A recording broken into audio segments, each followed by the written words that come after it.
right, guys, welcome back to another podcast, the Limitless podcast with Westside, with me, Sameera Reddy. Now, let me tell you one thing. I think most of us find it hard to discover what we're passionate about. I'm still trying to find that out.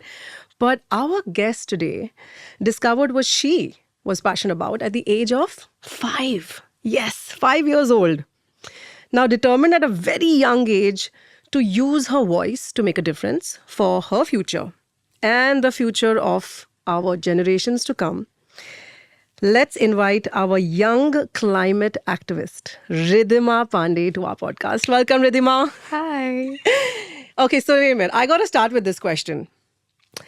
You filed a case against the Indian government. How old were you when you did that?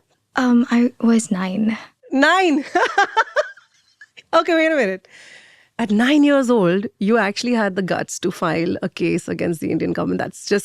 That is incredibly intimidating and very powerful, gutsy. So wait a minute, let me ask you this. What year were you born in? I was born in 2007. Okay, what was I doing in 2007? I think I was dancing on an aeroplane wing in Vegas with Chiranjeevi for a South Indian film.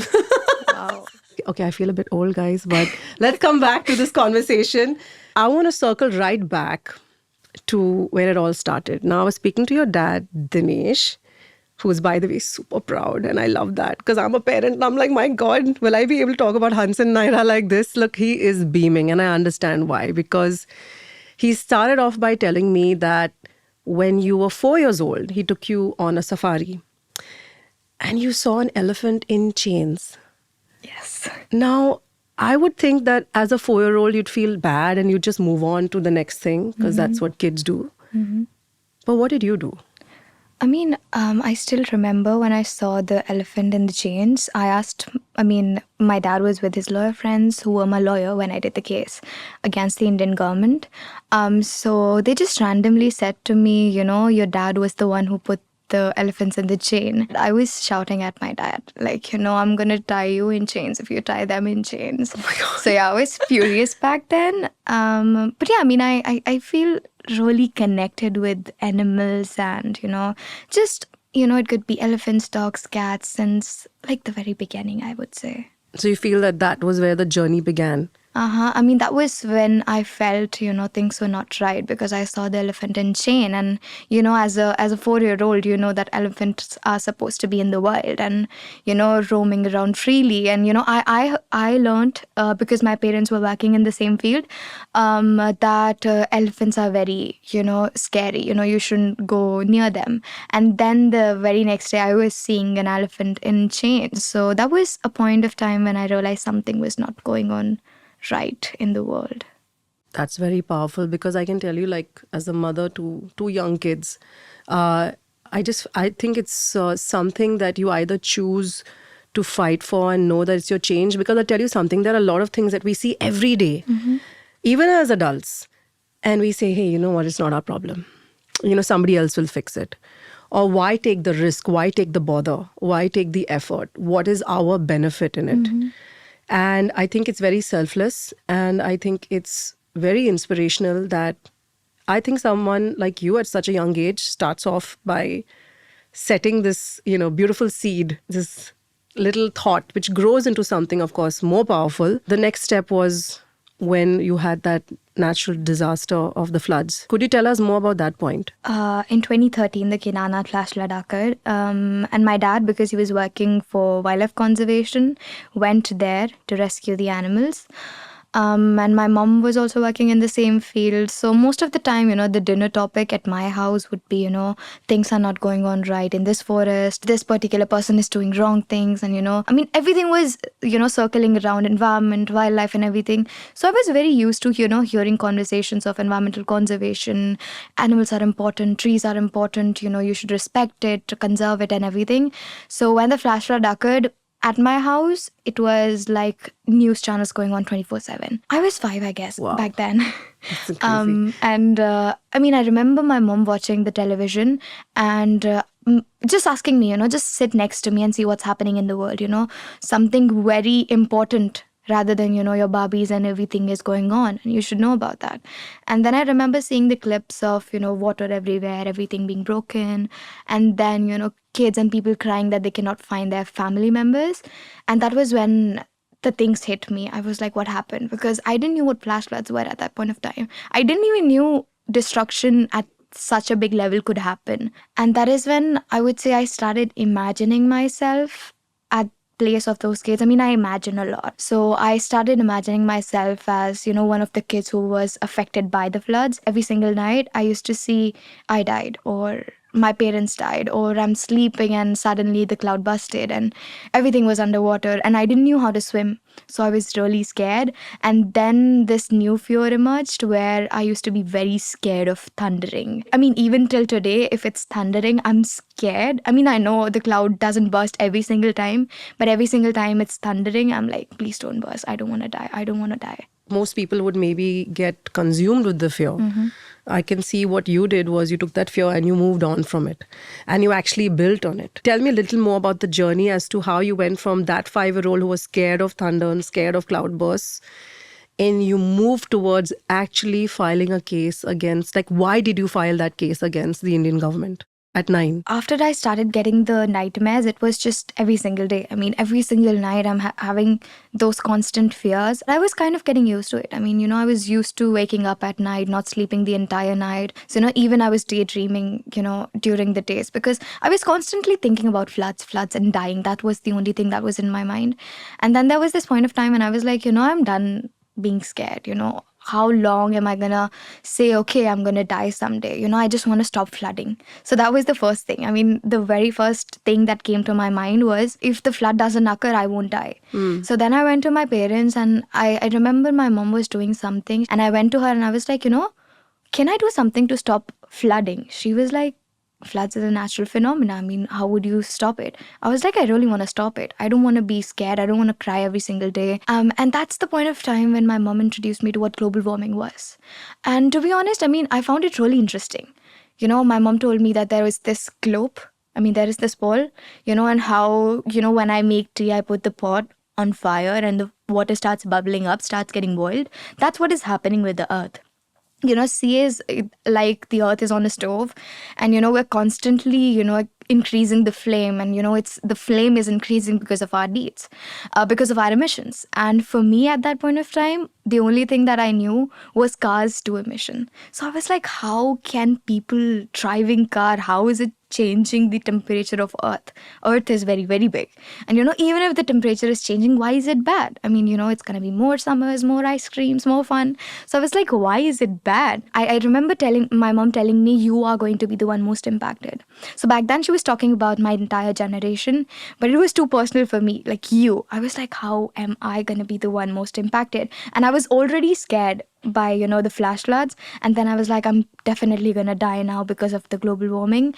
And because I found it really interesting, I just kept asking questions to my mom. Things would just randomly pop into my mind, and I would just randomly ask questions to my mom. So she started teaching me things. She used to read the things and tell me things in a story or something, different stories of, like, maybe a kid who was living somewhere and a drought occurred, why it occurred, what happens and everything. And gradually as I grew old, I learned how to use internet. I mean, I learned some basic English and everything, and then I started doing things my way, like reading things on my own and everything. And that's when I discovered global warming, climate change is happening because of older generation. I mean, because of most of their actions. And then it was something, which really hit me. It was really, nerve-wracking for me, because I am not the one responsible for the crisis, because I'm not driving a car. I'm not an owner of a big factory that is doing a lot of emissions. But I am the one suffering the most. I mean, I suffered basically my entire childhood because of the nightmares, and I'm going to struggle in the coming future as well. And when you see, climate change impacts the kids the most. And then I don't know why, but I felt the government was the one most responsible for the crisis. And then I remember my dad taking me to his lawyer's friend's office. I mean, we went to their office. So I was like a very shy kid. So when I went to them, because I knew them, they were like, what do you feel? Who do you feel is the one most responsible? And I just straight up went the government, because the government had the power in their hand. They make the laws, they have the power to make people follow the laws. And if they're not taking the law seriously, they have the power to, take actions against them. I cannot go to a factory owner and be like, you're doing a lot of pollution, stop it. He won't listen to me. But if, there is some directions from the authorities, he has to stop it. So I was like, government has a lot of power, but they're not using it in the right way. So I was like, I'm done with people just messing things up and, me being scared of dying. Let's just make things right. And the only thing that I knew was lawsuits, because my dad used to do a lot of lawsuits. So I was like, I just want to do something like dad and just finish things up, no more climate change, and I'm going to be a happy child So you again. actually went ahead and did this, and what was the reaction from the government? So, when I said, I think the government is the one most responsible one, there was this point of time when everybody went into this deep discussion of, are you sure? To my dad, because he's going to be the one signing the petition. I didn't know it back then. I was not sure if I could do a petition, because I thought people only, age of my dad were allowed to do petitions, or 18 plus, like adults were allowed to do petitions. So I asked, can I do a petition? People were pretty shocked. Because it is that mentality that, first of all, you don't go up against the government. You're trying to do something out of the ordinary. And that's what happens, right? You either follow or you lead. Whenever you try to do something different, everybody will look at you and say, oh my God, that's so wrong and that's so bad. And don't go down that road. It's unknown and you'll be in trouble. And your dad, it's so sweet when he says with so much pride that today, those same people are like, oh, that's such a fantastic job. And young Ridhima is showing and he said to me, it's, and that goes in most of the things that we try to achieve in this world, that when you start with something which is unacceptable, which is beyond what most people do, there's always that pushback. And you guys did it. But he said clearly to me, he said at that point, he's saying, I was questioned why I am teaching my daughter to go up against society. And he said that I was even told as a parent that, if you want to do it, you do it. Why are you dragging your young daughter into this? But what I loved about your father is that he had this conviction, and he said, I was not scared. And he said, because my daughter was not scared. And because she had this fearless, spirit in her, he's like, I was just going to make sure that it goes the way she wants to. And I think that takes a lot of courage as a parent. It's amazing that at every point hearing your story, I think about, wow, Hans is 9, almost 9, and Naira's 4. And the fact that at these young, fragile moments, to have the power as a parent to show them the way, like your dad has with you, is something that today I'm learning from you guys. You've helped me today maybe improve as a parent and say that, maybe I need to do something more and to change for their generation to come. So first of all, I want to say your dad's a superstar for going against everybody and saying, I'm going to help my daughter file a case against the Indian government. And now tell me what happened. I was not allowed to go to the courts because my lawyers were like, it's going to be too much for me. Because I was a very sensitive child, my entire childhood. So they were like, it's better she does not go to the hearings, because anyway, she's not going to understand any of that. What happened was that the case didn't had great outcome. Because, in our lawsuit, we said that the things were going on paper. That was so frustrating for me as a person that, that's something that people see. They see the paperwork and they think things are going on really great. But the fact was, it was totally opposite on the ground. So, again, the government showed the paperwork and everything, and the court was like, they're doing an amazing job. Why are you questioning them? There is something wrong. That's what I'm I not felt. surprised. Yes, this is what happens. Now I'm so used to these things. But yeah, in the beginning, when I heard that the case was dismissed, I was like, what does it mean? Is it a success? Is it a fail? Or what? And my lawyers were like, So what happened was that the government showed the paperwork, and the court saw the paperwork, and they just totally neglected the fact that we have already mentioned it, that things are going on the paper only. And it's a threat to my generation and to my life and to, the future of our country as well. But we took it to the Supreme Court. Wow. So they were like, I was like, can we do something else? And they were like, we can take it to the Supreme Court, but no one knows what's going to happen. And to be honest, I don't think it was a great decision taking it to the Supreme Court, because we took it to the Supreme Court back in, like, I guess it was back in 2019 or something. And it's 2024 and it's still pending there. Wow. So they're taking the important cases first, and that's what makes me feel more neglected, because climate change, I think, it should be something which should be considered really important at this point of time. I don't think that people or do consider it, because it's not immediately in the immediate emergency situation in their lives. But I keep saying this also to my kids. I said, conserve water, be careful, compost. We've started doing this back home in Goa, and I don't think anybody understands it because it's not immediate. But as you said, it's something that you have to keep striving for and fighting for, because it is coming in the future and the time is actually closing in pretty soon. That being said, you were one of 16 young representatives from the world, my God, who went to New York at the age of 11. Oh my God. It just gets better and better. I'm like, let's file a case at 9. Let's go to New York, and represent Asia, actually, right? Not only India, Asia, your dad said. Yes. And you were amongst such game changers. Like, you want to tell us who all were there? So there was Greta there, and there was Greta Thunberg. Yes, Greta Thunberg. Wow. And then there was other activists from different continents and everyone. Somebody was from Germany, from France. But how did you get there? I mean, that's just phenomenal to see. At 11 years old, you are not intimidated by the fact that you're in New York in this. No, believe me, I was over the clouds. I was over the moon when I heard that, because me and my brother, we are like crazy Marvel fans. So we were like, Spider-Man, New York, oh my God. Spider-Man, New York, that's so cute. I mean, I was more excited that I was going to New York and because I was 11 back then. So I was like, Spider-Man lives there. So I was more excited about that rather than going to the UN and everything. But you're like, wait a minute, let's move focus from Spider-Man and realize that I'm actually standing at the UN with the 15 other kids.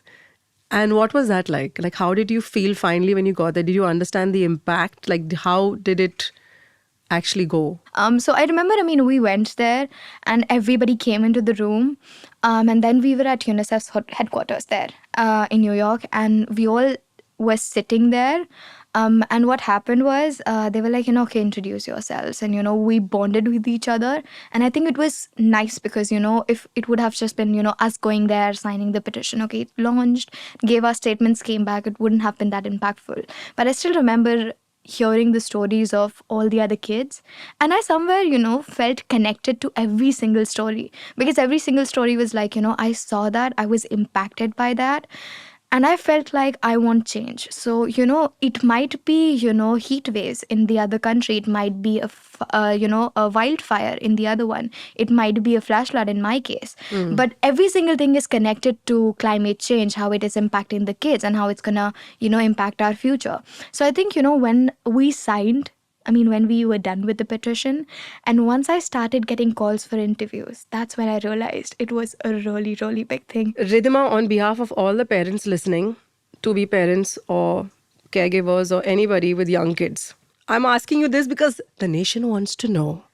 What did your dad and mom, like, give me some tips as to how they just let you be, or what is it that has made you into such a sensitive, fearless, and inspirational human being? I would say the very first thing is they never let me feel the pressure.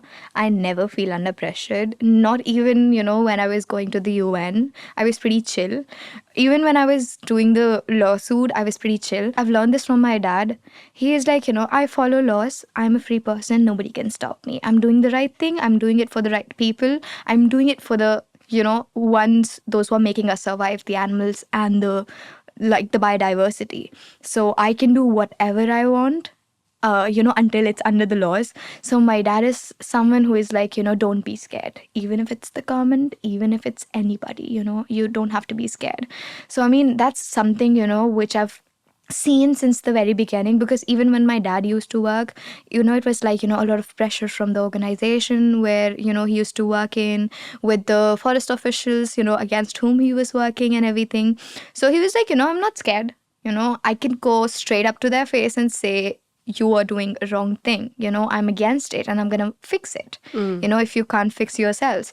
And I would say that's something which I've seen my entire childhood, that now I'm not really scared. I can just go straight up to the government and be like, you're responsible. This is your deed. You have to fix it. So and I'm basically, saying, you started off with blasting your dad at 4 years old. Then you blasted the Indian government at 9 years old. Then you went and blasted internationally at 11 years old.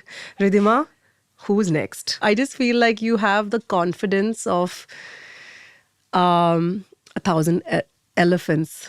And that's really something, because that's all we want to do. We want to instill our generations to come with kindness, with humanity, and with confidence. And I think you have it all.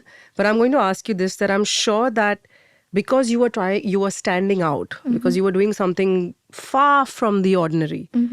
How is it like with your peers? How is it like at school? Do they feel inspired by it? Do they get intimidated by it? Because, being a teenager is not easy. And then you're doing something so incredibly different.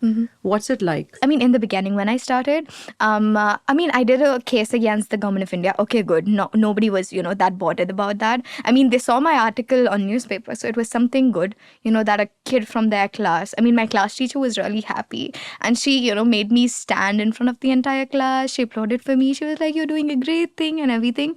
So yeah, that was one thing that happened. But then what happened was, when I went to the UN, everything was blasted. I mean, my school is not that supportive when it comes to me working and everything, because it's very chaotic with, my schedule and school. When I came back from the UN, my dad straight up got a call from my principal, we need her tomorrow in school. And I was like, I haven't slept. I was giving interviews constantly because everybody wanted an interview. And then the next day going to school was not possible for me. But then she was like, no, we want her in school. And then, they just did this whole blast of a thing that she's our student and everything, and bragged everywhere and all that stuff. But what happened with my peers were like, I still remember them laughing at me. Because again, I was speaking, somewhere at a big stage. I was speaking in English and everything, and they were like, oh, how funny you look, okay, activist chi and everything. They started calling me names and everything, and it was not something, which was that they were proud of it or they were supporting me. It was more like, mimicking me for what I do. And I was okay. I was like, they just don't get it. They just don't have that much level of understanding. They're just immature bunch of kids, among me. But yeah, again, after a point of time, what happened when I started working more, I got more confident. I started speaking, and that's the point of time when they realized, okay, she's doing something important. But then again, there was this senior in my class. It's an amazing story.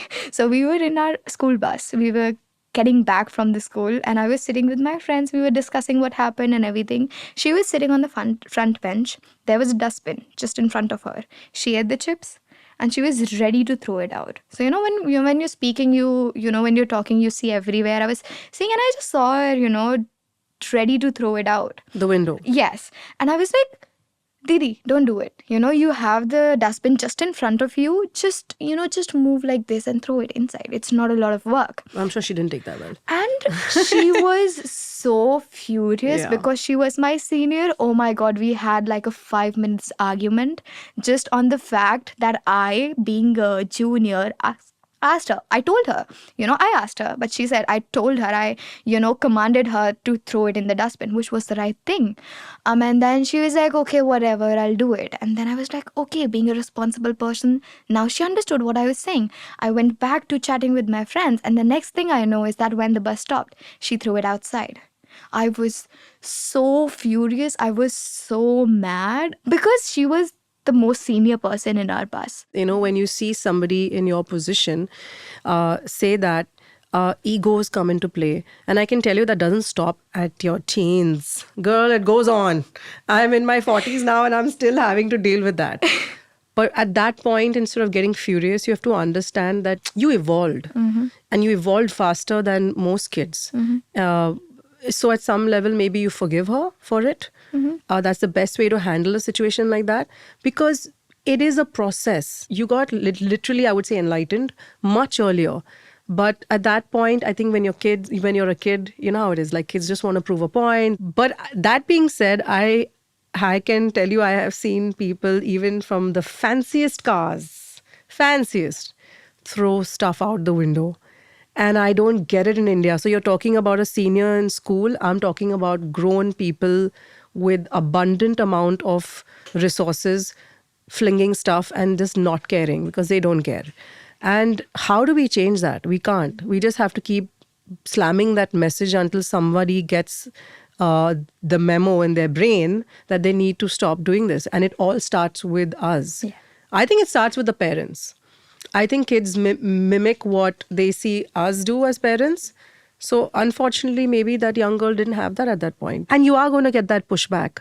But again, I say that, it takes a while for people to understand, especially when you're young and you're doing something different. It takes a lot of guts because either you're part of the herd or you just lead the way. And Ridhima, you're leading the way. And it's incredible journey. And I've interviewed a lot of young people. And when I first saw you outside, you were like so quiet and you were so sweet. And I was like, my God, is she going to really speak? But girl, you've just like unleashed. And if this is what, you're now 16? Yes. And you're in your 12th standard. And from what I hear, you actually had to make time for us because you're getting ready for your 12th standard exams. All right then. Okay, so I would say from 0 to 16, you're doing this much.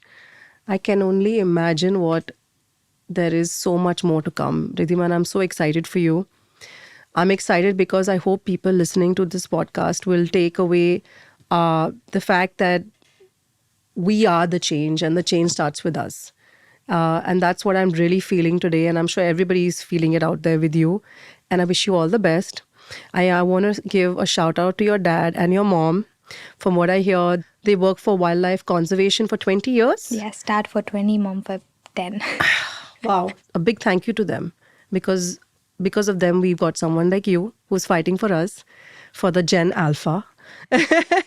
And I wish you all the best. And thank you so much for being so candid, open, and inspiring on this podcast, Ridhima. Is there anything you'd like to say before you leave? I feel that, it's point of time when everybody know what climate change is and, how it is impacting us. But I would say, one thing that as a parents, as we have discussed it a lot, right, that, something that you hear your entire childhood is something, that sets your mindset, that's make, into what you're going to be when you grow up. So I think it's very important to, to expose the children to the nature and, to tell them what it is, it is making you sustain on this planet, how important it is. And, one thing that is most important, I feel like, is supporting your children in whatever they want to do, because if I just say if my mom wouldn't have had, told me about global warming is something, you can do something about it, I would just have been, a normal kid still being scared of flash floods and thinking I cannot do anything because it's a natural phenomena.